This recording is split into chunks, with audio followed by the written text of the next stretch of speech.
You know, when Sly and the Family Stone were big stars, Sly wanted to spread his wings, and he started to think with his manager David Kaplik to create their own record label to produce other acts. And they started Stoneflower, Stone from Sly and Flower from David Kaplik. And Stoneflower was designed to bring bigger stars produced by Sly himself. Well, the first group he signed was his baby sister, Vet Stone, along with two other singers from a previous group, the Heavenly Tones.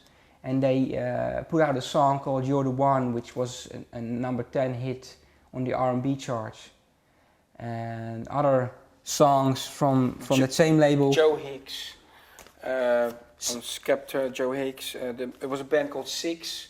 It was a band created around Marvin Braxton, a six-piece band, and they toured with Sly for about 1.5 years.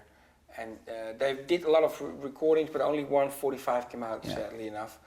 But it was just the idea of Stoneflower was big, but in the end, you know, with Sly and the Family Stone moving from the East Coast, because you have to understand they were from San Francisco, but they became big while living in New York. They really were discovered in New York, so people thought the band was from New York and not from San Francisco. Well, in the end of '69, when they moved back to the West Coast, everybody of the Family Stone moved to the Bay Area, but Sly decided I want to be based in LA. And because he was based in LA, he did a lot of music on himself. So the whole Stoneflower songs are mainly created by Sly himself alone. And that's why he also, because Greg Rico was not there all the time, so he had to use something for drums. So he used the rhythm ace. The track from Little Sister, Somebody's Watching You, was the first track that came on the chart with use of a drum computer. So Sly was almost one of the first ones to use it. The record label Epic demanded a new album. They already released Greatest Hits in 1970, was a major seller, but they wanted new music. And so Sly had to create a new album. And that new album was There's a Riot Going On. It was released in the late part of 1971. And the first song that was released as a 45 was the song Family Affair, which is up until today the biggest hit they ever made. This album, I mean, I think almost half of LA is on this record.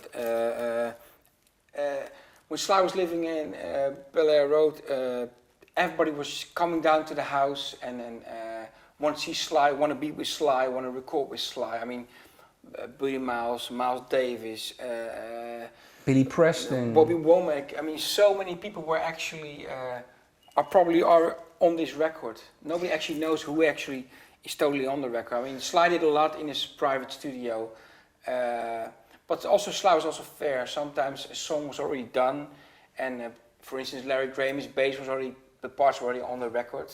Then Larry would come down, and Sly would erase his own bass licks, and then Larry would play on it. So he gave credit to everybody. Well, on the back you see a little bit like a collage of photos of people who were on the album.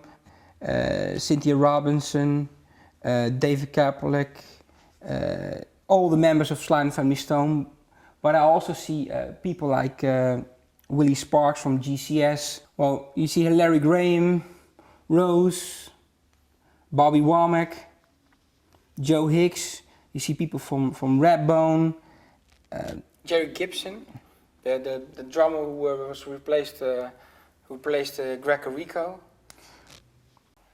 But the thing also is that nobody knows who's actually on which track, is because a lot of people came in, Sly recorded them, but after they were gone, often Sly erased the tracks and redid it himself again. So it's you have to really ask Sly who is on which track.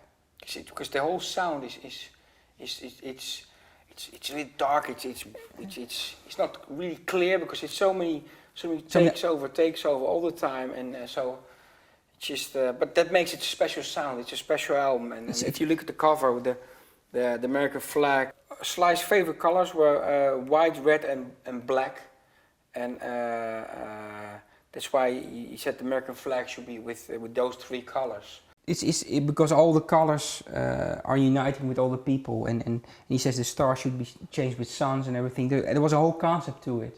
He actually had a flag made by himself, and this picture of this cover is like a picture of the flag itself. The album is really a masterpiece. It's a whole combination of rhythms. You know, every instrument has got its own rhythm mingled in, mixed in the whole Sly and the Family Stone sound. It's a unique album, and up until today, by many fans and critics people, it's one of the best albums ever made.